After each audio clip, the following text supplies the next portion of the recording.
When God orders a latte, it began like every ordinary apocalypse, with bad weather and excellent coffee. Buenos Aires woke beneath the bruised violet sky, the kind that looked as if God had spilled his wine and called it art. The air smelled of rain and espresso, thunder muttered gossip across the rooftops.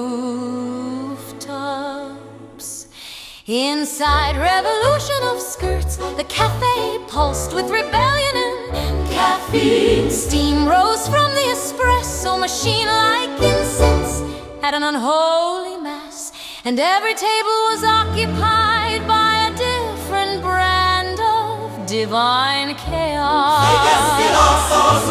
Frida slept over a bar stool, her cheeks smeared with paint and lipstick, mumbling about the color of thunder.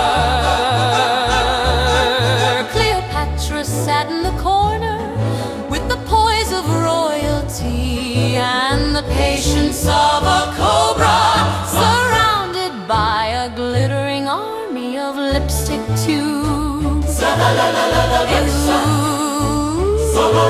Savita occupied the window, rearranging campaign flyers and revolutionary pamphlets, as if heaven needed a new election joke. Of art polished her motorcycle helmet until she could see the reflection of her doubt. And Maria Callas was quietly mouthing scales to an invisible orchestra, her posture both tragic and magnificent. Rapidly scrolled on her phone, drafting a petition titled "Not a Prostitute, Political Patronus," and I, Leonardo, watched them all, half painter, half bartender, fully exhausted. When the door opened with the drama of a divine cue, a gust of wind entered first, carrying the scent of ozone and disapproval. A tall man in a beige suit appeared, glowing faintly like a celestial accountant. He carried a golden briefcase that gleamed with the words "Divine Investigation Unit, Earthly Irregularities." Frida cracked one eye open. "Oh, wonderful," she said, "heaven sent a bureaucrat." He stepped forward, his eyes scanning us as though measuring sin in cubic centimeters. "Leonardo da Vinci," he said, voice smooth, weary, ancient. "I go by Leonardo of Latte now." I replied, "We rebrand often around here." He ignored the joke. "I am Gabriel, messenger, auditor, compliance officer for the Department of Eternal Order." Cleopatra smiled like temptation itself. "Charming title. You sound like you bill by the hour." "There have been reports," he said. "Of what?" Evita asked sweetly. "Unauthorized miracles, blasphemous performances." One incident labeled mass emotional liberation via espresso. Frida raised her tequila, guilty as charged, and that was the beginning of the divine meltdown. Joan slammed her helmet down on the counter. "Miracles, tried martyrdom." They canonized me without asking. One day I'm leading armies, next I'm expected to behave like a saint forever. No tequila, no flirting, no karaoke. You think it's easy living up to celestial PR? Oh no. I can't even jaywalk without guilt. Oh no. She glared at the angel I'd kill for a normal afterlife. Her voice cracked, softer now. Sometimes I just wanna ride my bike through purgatory with the radio blasting. But saints don't get playlists. Evita leaned back in her chair, crossing her arms with dramatic grace. "At least you got an upgrade. My people have been crying for 70 years. I can't reincarnate without someone lighting a candle or making a movie and wine." He let them canonize me politically, but not spiritually. It's exhausting, being eternal, heartbreak with good hair. Cleopatra scoffed delicately, darling. Try being dead for 2,000 years and still blamed for empires falling.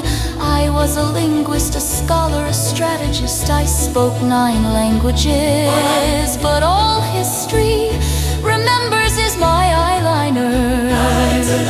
Imagine ruling nations and being reduced to a tutorial. Frida stirred, half awake, her voice smoky and amused. At least you have brand consistency. They put my pain on tote bags, people buy my heartbreak on discount. Gabriel, tell your boss I want royalties.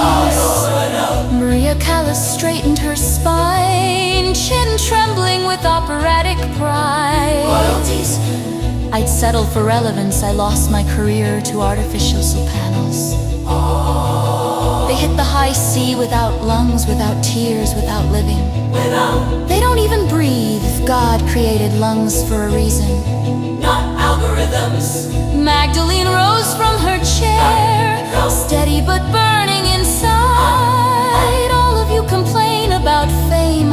I'd settle for a reputation that isn't slander. I followed him, funded him, believed in him, widow. And for centuries I'm still the woman with the perfume and the label. I was never his lover, I was his campaign manager. The room erupted into laughter and frustration. Voices overlapping like a choir of fallen saints. Gabriel's halo flickered, clearly not built for mortal volume. I slid a cup across the counter.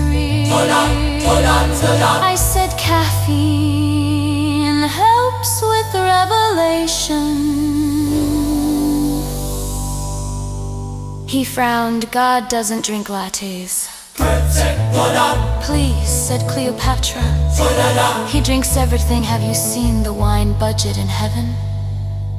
Frida toasted the air. To divine fermentation. Gabriel hesitated, then took a sip. His face softened. That's good. Careful, I said, you're tasting rebellion. And somehow the archangel stayed. The cafe became a circus of redemption.